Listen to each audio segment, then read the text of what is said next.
uno y comenzamos. Bueno, pues estamos aquí en nuestro encuentro mensual de México Libertario. Nos acompaña Enrique Bouchot y en un rato Sergio Mendiola. Vamos a discutir un tema que, bueno, será muy interesante, muy probablemente en relación con libertad, Estado y conservadurismo.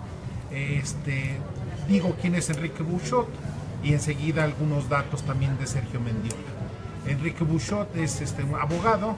Él trabaja como investigador en temas de seguridad pública para Open Society Justice Initiative. Y bueno, básicamente es un investigador que se dedica a todo lo que tiene que ver con cuestiones de seguridad y el sistema penal de justicia en México. Él nos hablará sobre el tema que tiene que ver con Estado. Bueno, me gustaría hablar sobre la inflación legislativa y el uso de los recursos públicos para la imposición de morales privadas.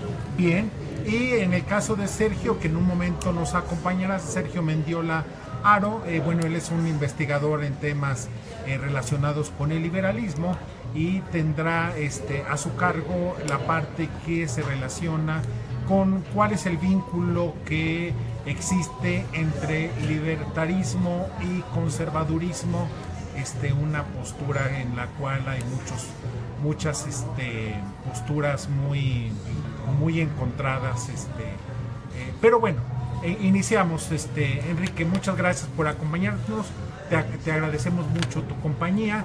Y como siempre les decimos a nuestro público que nos sigue que finalizando la intervención de Enrique y de Sergio, finalizaremos la transmisión para platicar ya más en confianza con nuestros invitados.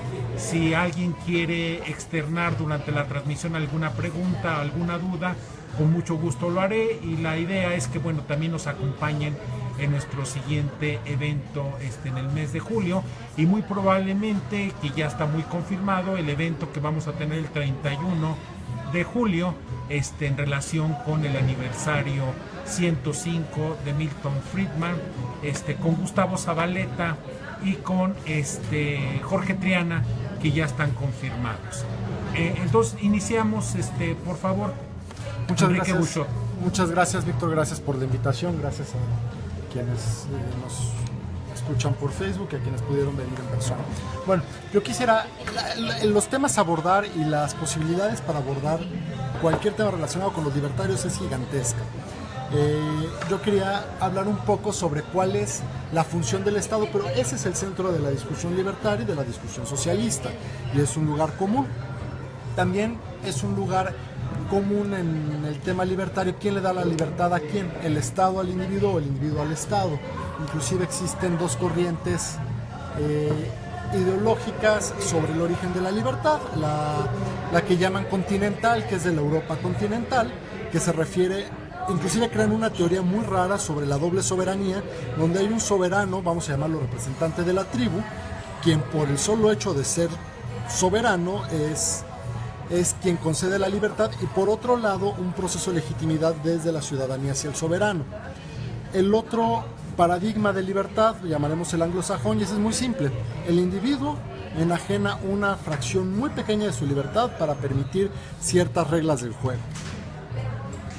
En México queda muy claro, por lo menos a mí me queda muy claro, que la corriente de la ideología o el paradigma de libertad que nosotros recibimos es el continental, porque no dejamos de hablar, de operar y de sentir como una tribu.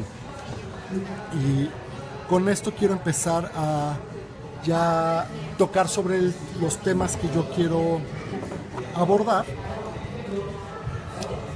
El Estado, cuando hablamos de las funciones del Estado, decir para qué es el Estado y para qué queremos el Estado es hablar de todo y de nada. Y creo que lo tenemos que aterrizar a diferentes pequeños puntos. El Estado, bueno, cuando decimos que el Estado debe dar educación o se acepta que el Estado debe dar educación, hay que preguntar si de verdad el Estado debe estar ahí.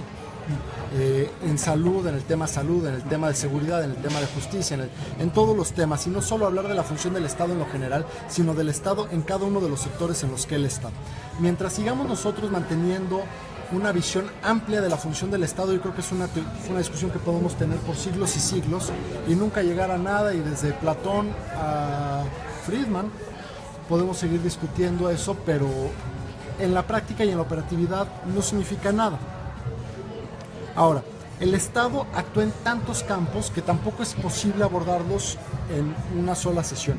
Yo me quisiera enfocar en un punto que a mi parecer es el origen de todos los monstruos y de todos los males, que es el legislativo. La creación legislativa, ahora sí hablemos, ¿legislar para qué? Queremos que un Estado legisle, ¿para qué? ¿En qué? ¿Por qué? Nada más como una serie de reflexiones rápidas.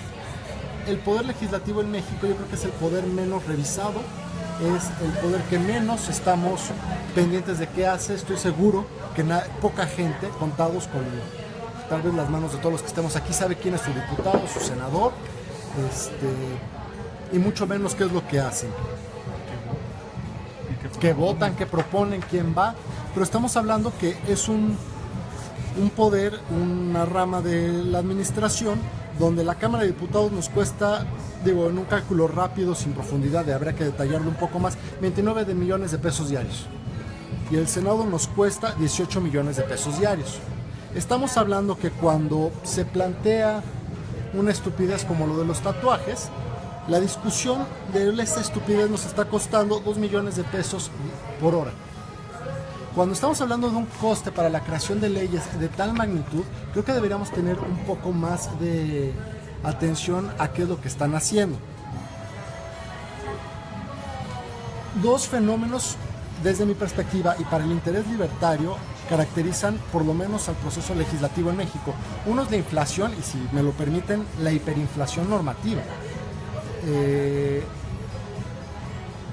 La cantidad de leyes, acuerdos, puntos de acuerdo, reglamentos, reformas constitucionales que se van pasando, no solo es imposible para ningún abogado conocerles, es inclusive imposible para los legisladores tener una noción de cuál es el campo jurídico en México.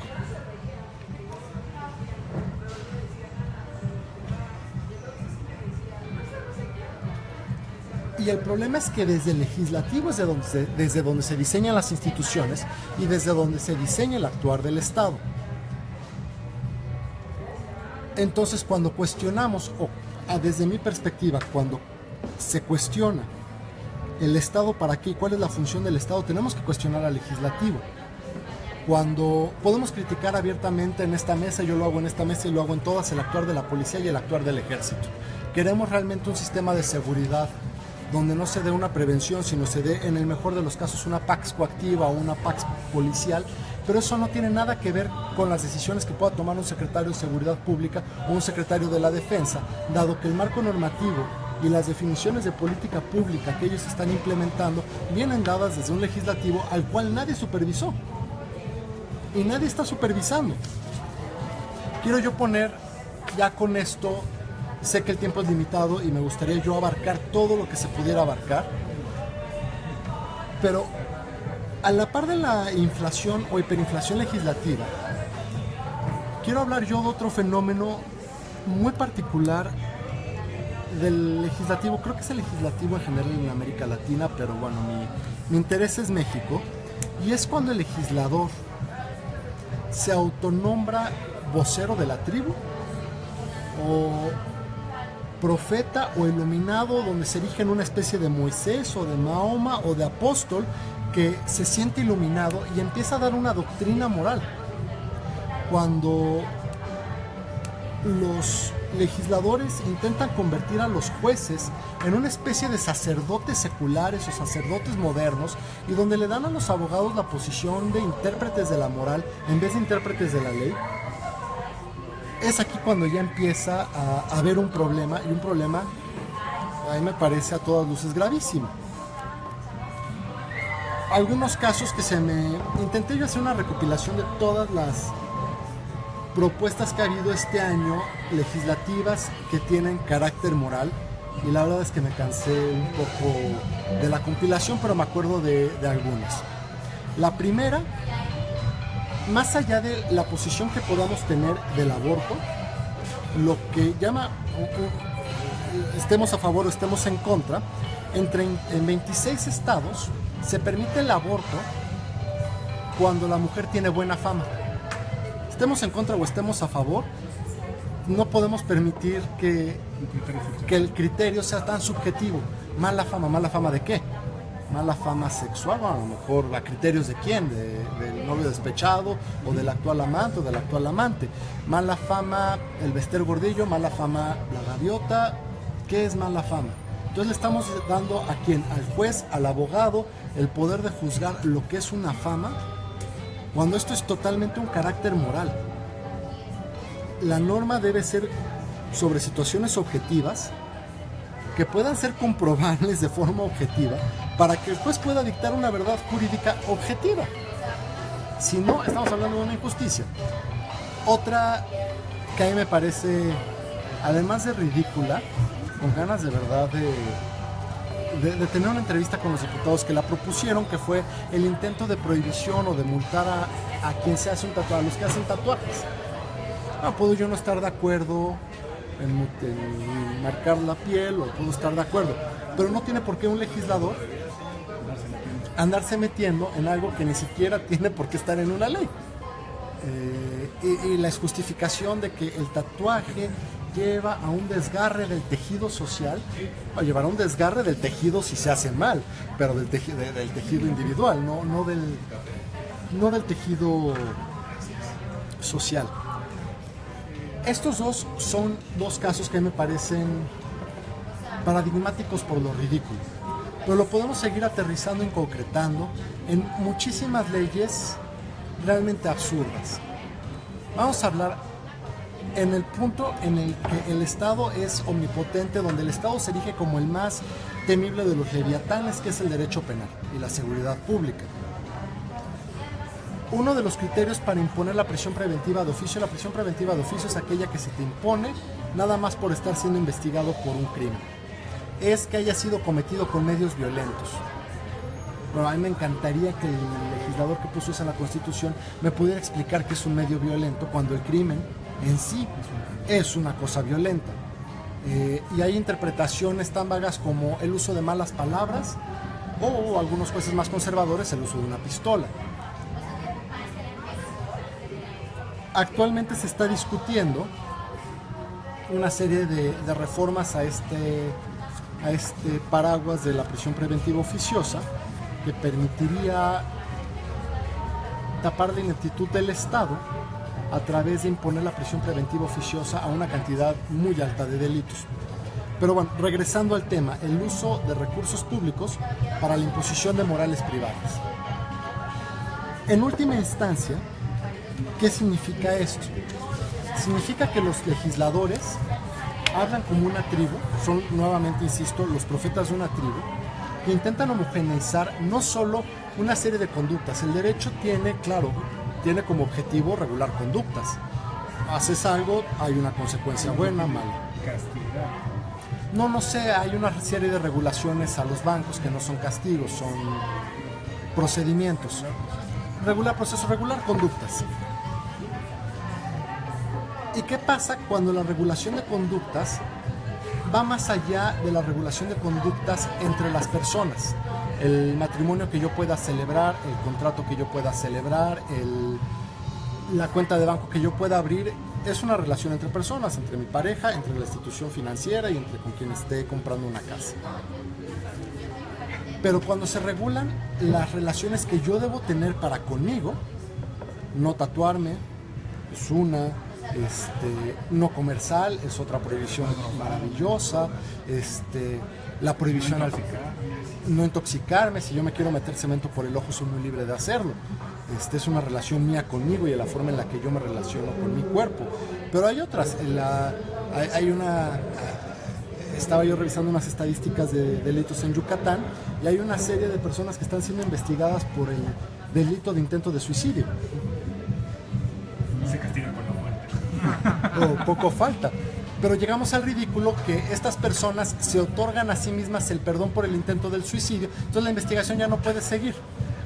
Digo, eso es un ridículo procesal cuando el Estado intenta meterse a regular cómo yo me relaciono. Si yo soy libertario, es muy mi problema, y si yo me relaciono conmigo o con mi ser desde una posición libertaria es muy mi asunto. Y si mis ideologías y la forma en la que yo me alimento emocional y espiritualmente son de una corriente es muy mi asunto. Pero lo que no se puede aceptar es que el espíritu de tribu colectivista intente homogeneizar. Mucho dice de un sistema político y de un sistema que impone morales privadas cuando la gama política va de la izquierda centro al centro izquierda, donde la cosa más neoliberal, como le llaman, es ser socialdemócrata, que es el PAN. Y en la otra gama podemos tener a la autollamada izquierda radical, que es más conservadora que nada. Entonces, cuando nuestro espectro político se reduce a 3 partidos que... Comunistas y socialistas. Comunistas socialistas. Ahí es el espectro político, bueno. Primero, eso nos habla para mí es un claro ejemplo que este espectro político tan reducido intenta imponer morales privadas. Bueno, a mí me parece ejemplificativo de lo que es la izquierda y de lo que es el colectivismo y de lo que es la imposición desde mi óptica como tribu, desde el bienestar colectivo a imponerme al espíritu individual. Y me parece un claro ejemplo de lo conservador que es la izquierda. Cuando se habla de una izquierda progresista, estamos hablando en 2 ejes. Una cosa es el progresismo de derechos y otra cosa es la izquierda. Así como podemos hablar de un liberal conservador, como el caso de cualquier panista, o de, bueno, no cualquiera, pero de muchos panistas, algunos varios, que son muy liberales o neoliberales en términos económicos y brutalmente conservadores en términos sociales. Igualmente, cuando hablamos de izquierda progresista, estamos hablando de un progresista en ciertos derechos, pero un conservador en todo lo demás. Y cuando ni siquiera somos una sociedad que es capaz de distinguir la diferencia entre liberal, libertario, conservador, borrando esta reducida división izquierda-derecha que no tiene mucho sentido, estamos hablando de un espectro político tan homogéneo, tan plano, que podemos generar los partidos, y pueden surgir los partidos, y podemos reducir, y podemos quitar plurinominales, y podemos poner plurinominales, y podemos poner candidatos independientes, y podemos hacer todos los equilibrios electorales que gusten y manden. Todo va a seguir siendo dentro del mismo espectro político. ¿Por qué? Muy sencilla razón, nadie está supervisando quién es lo que llega al Congreso. Cuando el Congreso es el que empieza a dictar morales, cuando la gente acepta la pax militar como una posibilidad, porque no existe la apertura en un foro de debate a otra serie de ideas, y los foros de debate tienen que ser de menor calado y de cara a cara, estamos hablando de... Disculpen.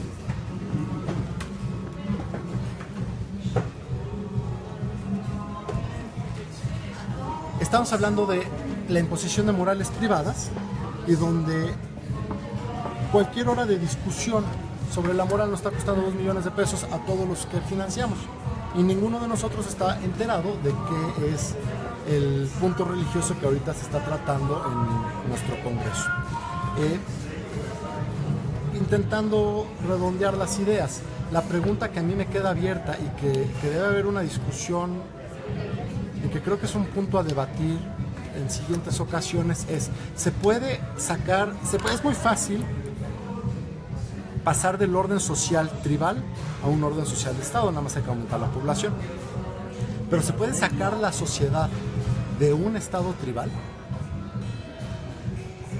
Cuando no podemos construir instituciones sólidas, porque los encargados de construir instituciones sólidas están más preocupados por imponernos una moral privada que de la institucionalización de procesos. Ya no hablemos de la limitación del poder del Estado. Yo creo que esas son discusiones ulteriores. Y ya no hablemos de la marginación del Estado y de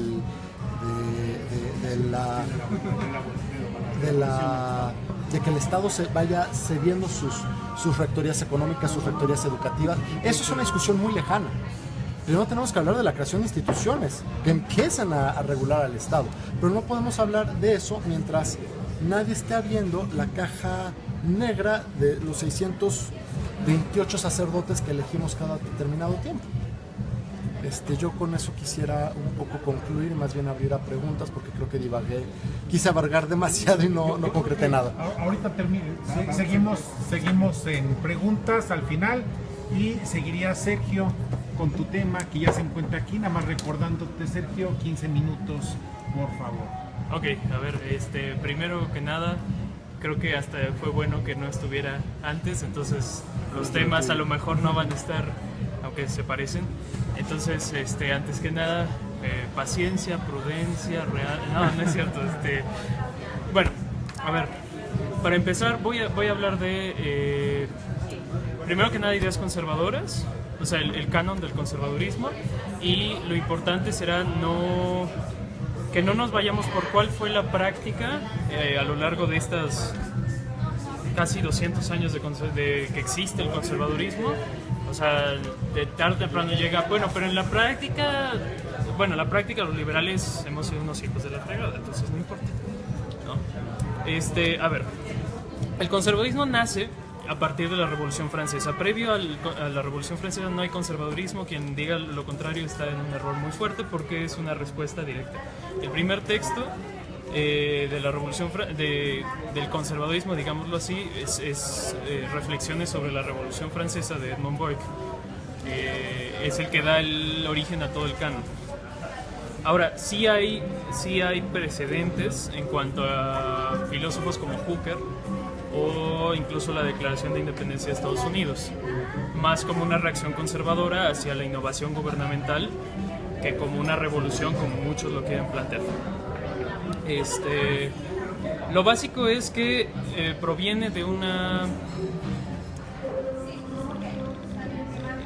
del siglo liberal, pues. O sea, así como el siglo XX fue el siglo del socialismo y todo gira en torno a una idea, a un tronco central de ideas. El siglo XIX nace en torno al tronco de ideas liberal, no necesariamente ilustrado. Entonces, lo interesante de esto es que el liberalismo nace bifurcado en dos. El primero es el progresismo y el segundo es el conservadurismo. Uno consecuencia, podríamos decirlo, del otro. En cuanto a que el progresismo toma su mayor poder en la primera revolución de este siglo liberal, que es la Revolución Francesa.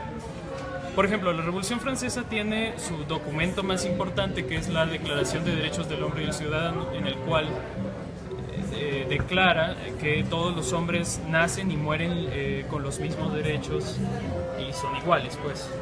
Mala traducción, pero es más o menos eso. Hay un contradocumento previo a la Revolución Francesa, que sería la Declaración de Independencia de Estados Unidos, en la cual dice que all men are equal, endowed by their creator, y los derechos provienen de ese creador, sea el padre o Dios o la familia, de donde provenga ese individuo, de ahí es de donde provienen sus individuos, o sea, ya son dados con su nacimiento. A diferencia de la visión progresista, que es el alcance de esas libertades a partir de plasmarlas. O sea, el Estado te provee de esas libertades porque se alcanzaron, mientras que la otra corriente lo que te dice es todo lo contrario. Ya los tienes y es el Estado es el Estado el que tiene que convivir o converger con esos derechos y esas libertades que ya están dadas.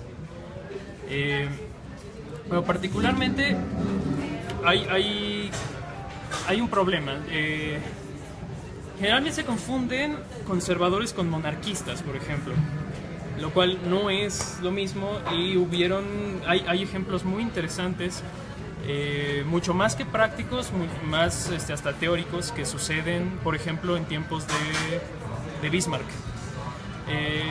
En Alemania no hay un movimiento conservador hasta ya finales del siglo XIX, porque fue muy difícil alterar lo que ya existía, que era la fragmentación de poder a partir de los pequeños principados, señoríos, condados y todo eso que existían en Alemania.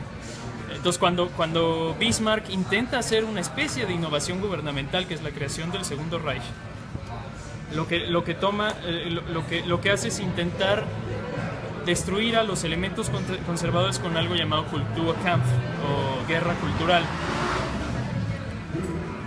que es prácticamente, con excepción de la guerra de exterminio, prácticamente lo que pasó con los girondinos y con la bandea en Francia. Entonces nace de ahí, por ejemplo, un partido conservador que se le llama Zentrum en alemán, que es el partido de centro. De ahí sale Adenauer, en fin, o sea, es interesante porque sí hay el enfrentamiento entre conservadores y monarquistas. Pero bueno, el canon conservador se basa prácticamente en 6 puntos específicos. Los tengo anotados específicamente por explicar algunos ejemplos del por qué son así y cómo se vieron reflejados. El primero es que una racionalidad estrecha que no puede satisfacer finalmente al ser humano, ¿no? Hay fuerzas de la naturaleza que la filosofía del hombre no puede desentrañar. Y el caso más interesante de qué sucedió y de por qué es necesario, de acuerdo a filósofos conservadores, este punto específico, es lo que pasó con Stuart Mill. Stuart Mill, todo bien en sus primeras publicaciones, hasta que viene una de sus últimas publicaciones, que se llama Utilitarismo. Utilitarismo lo que hace es intentar actualizar a Bentham, y algo así como abandonar toda veneración del proyecto social general, ¿no? De la veneración del individuo, para crear una religión de la humanidad. Ok, suena muy bien y lo que sea, pero lo que empieza a suceder con eso es lo que empieza a decir, qué es lo que empieza a decir Mill con qué va a suceder mediante la puesta en práctica de la veneración de ser humano. Lo que intenta es reemplazar a la religión por la religión del Estado, finalmente. Mill dice algo así en Utilitarismo.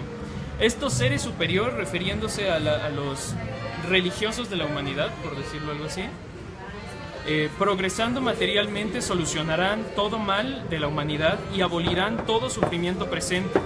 Cesarán toda pueril consolación religiosa. Una vez que sucede eso, o sea, que Mill se aleja tanto del liberalismo que traza desde el principio, lo que hace es jalar a toda una corriente importante de liberales hacia un lugar donde ya no tiene asidero y donde el positivismo ya está tomando el lugar rapidísimo del utilitarismo.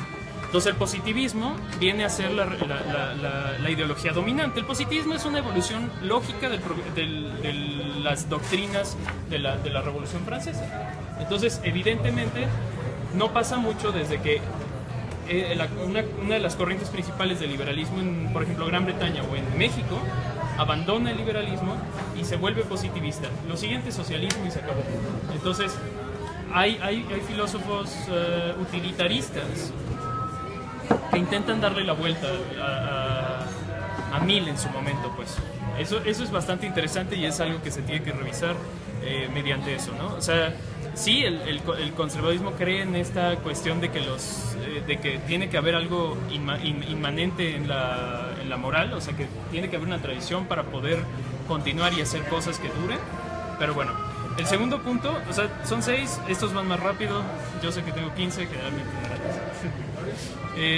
El afecto por la proliferación de la variedad y el misterio de la vida tradicional. Esto en contraposición con la uniformidad de los planificadores igualitaristas y niveladores. Entonces, bueno, esto básicamente tiene que ver con la construcción, o sea, no solo construcción de comunidades, las cuales sean lo suficientemente sólidas, por ejemplo, para resistir al Estado. la contraposición a esto es cuando las filosofías radicales y progresistas desnudan la relación del individuo y el Estado. O sea, mediante... No es individualismo, evidentemente, pero es lijar esa relación. Entonces el Estado puede penetrar directamente hacia el individuo. Son cosas que están en lo básico, o sea, que pueden evolucionar a la toma totalitaria. No es que necesariamente lo hagan, pero es mucho más fácil que suceda. Luego está la convicción de que la única igualdad es la igualdad moral. Todos los demás intentos de nivelación a través de la legislación positiva terminarán en la desesperanza. El liderazgo existe y si se destruyen las distinciones morales, aparece un Bonaparte para tomar ese vacío, para llenarlo.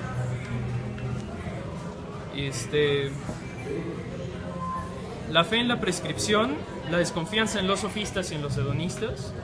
El hombre debe tener control sobre sus apetitos. La tradición y el prejuicio proveen de contrapeso al impulso humano. Todo conservador debe en todo lugar ser individualista y nominalista. Individualista metodológico y nominalista. De no ser así, se transforma en cualquier otra cosa, fascista, por ejemplo, ¿no? Cuando el conservadurismo abandonó su raíz liberal, o sea, este tipo de raíces, el siguiente canon es el respeto a la propiedad. Sin propiedad no hay libertad, o sea, eso es canon también en el 19 con el conservadurismo. Cuando eso se despedaza, pueden hacer la imposición de moral o la imposición de actos para mantener el orden moral de la sociedad, por ejemplo. Eso ya no es conservador. La reforma y el cambio no son idénticos. La innovación política muchas veces es el incendio de la conflagración en vez de la antorcha del progreso. Es el caso de la independencia de Estados Unidos. O sea, finalmente la innovación gubernamental era lo que venía en Estados Unidos. La reacción inmediata fue preservar las tradiciones de libertad. O sea, no es una revolución finalmente, es una reacción, porque es la desconfianza ante el progreso o la desconfianza ante el sofisma del bienestar público, pues. Ahora, muchas veces antes que eso, ¿cuáles serían entonces las doctrinas contrarias directamente al conservadurismo? Serían el racionalismo de los franceses y de Hume, o sea, la tradición progresista desde el punto de vista francés. El romanticismo de Rousseau y el nacionalismo que procede de este. Rousseau es el incubador del nacionalismo, Napoleón es el que lo pone en práctica. Entre otros está Goethe y lo que sea, pero este es más o menos desde ahí procede. El tercero es el utilitarismo de Bentham, y que ya lo había dicho, después evoluciona a Mill, y con el utilitarismo después vienen unas cosas tremendas en el siglo XX. El positivismo de Comte, naturalmente yo creo que ese quedó completamente sepultado aquí en México, por lo menos con la Revolución. Y el materialismo colectivista de Marx y todos los demás socialistas. Bueno, me iba a explayar en más cosas, pero bueno, me han pedido una serie de libros de bibliografía conservadora, conforme he tenido hasta debates y todo eso. Entonces estaría bueno dar una pequeña lista para que quede on the record. Exacto. Tienes Conservadurismo de Robert Nisbet. Es un librito básico traducido al español, lo encuentras en cualquier librería de viejo y es excelente, cánones. Reflexiones sobre la Revolución Francesa de Edmond Burke, el primer libro conservador que se hizo. Consideraciones sobre Francia de Joseph de Maistre. Conservadurismo francés se extingue inmediatamente, pero tienes una pequeña línea ahí de conservadores, entre ellos Tocqueville, y Democracia en América, muy necesario. How to be a Conservative de Roger Scruton, que es muy de acá, murió hace unos cuantos años. Ideas Have Consequences, de Richard Weaver, un libro extremadamente importante para el renacimiento del conservadurismo en los Estados Unidos en los años 50 y 60. Están los escritos de la escuela elitista, así es como se le llama, que estudia a las élites a las élites y cómo es que llegaron a donde estuvieron. Son Vilfredo Pareto, el del óptimo de Pareto, Gaetano Mosca y Robert Michels, es un alemán, se escribe Michels. El principio aristocrático de Ángel López Amo, que es también del siglo XX y es algo bastante similar. Ludwig von Haller, que fue de un suizo conservador principios del 19, tiene 6 tomos, es bastante pesado, pero es impresionante, es un ataque bastante violento contra Rousseau desde un conservador, y lo que hizo esos 6 tomos es ser casi la constitución de Suiza para intentar deshacer el entuerto que Napoleón hizo cuando Napoleón conquista Suiza y crea la República Helvética. O sea, si hay Suiza hoy es gracias a von Haller.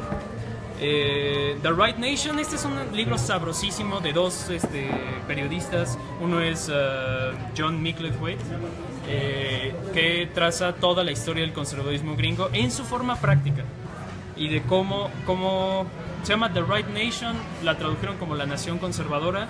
El Right Nation juega muy bien con de un lado al otro, pues. Es muy bueno para entender cómo se jugó, cuáles son las razones, en fin, son como 600 páginas, pero se acaban en 3 días. Irving Babbitt, Democracy and Leadership, que también es fundamental para el movimiento conservador gringo del siglo XX. Es importante, los gringos han desarrollado muy bien eso. Digo, no voy a venir con bibliografía polaca, por ejemplo, porque es bastante difícil traducirla, nadie la ha traducido, o con mucha alemana, porque es lo mismo y tal, ¿no? Luego hay otra alemana, por cierto, que esta merece traducción, pero probablemente está en inglés. Se llama Lexicon des Conservadurismus, y este hombre, no lo escribe, pero se llama Caspar von...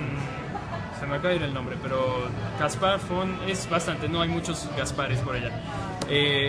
Creó una biblioteca muy importante en Berlín dedicada específicamente al conservadurismo, y bueno, con especial atención en la parte liberal de esto. Y como bonus track tengo 2, que una es Hillbilly Elegy, A Memoir of Family and Culture in Crisis, es J.D. Vance. Es ahorita bestseller en Estados Unidos y bastante bueno. Y The Embarrassment of Riches, que habla de la época dorada de Holanda y de cómo se logró y cómo esta se basó en los valores o virtudes conservadoras mercantiles, y de cómo Holanda escapa de muchos de los abismos que después procedieron gracias a esto. Simon Schama, The Embarrassment of Riches, también es bellísimo el libro.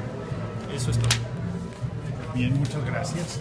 Muchas gracias, y bueno, pues seguimos la discusión aquí. Muchas gracias al público que nos sigue, y bueno, nos vemos aquí dentro de un mes y un poquito antes en la conferencia sobre Friedman. Muchas gracias.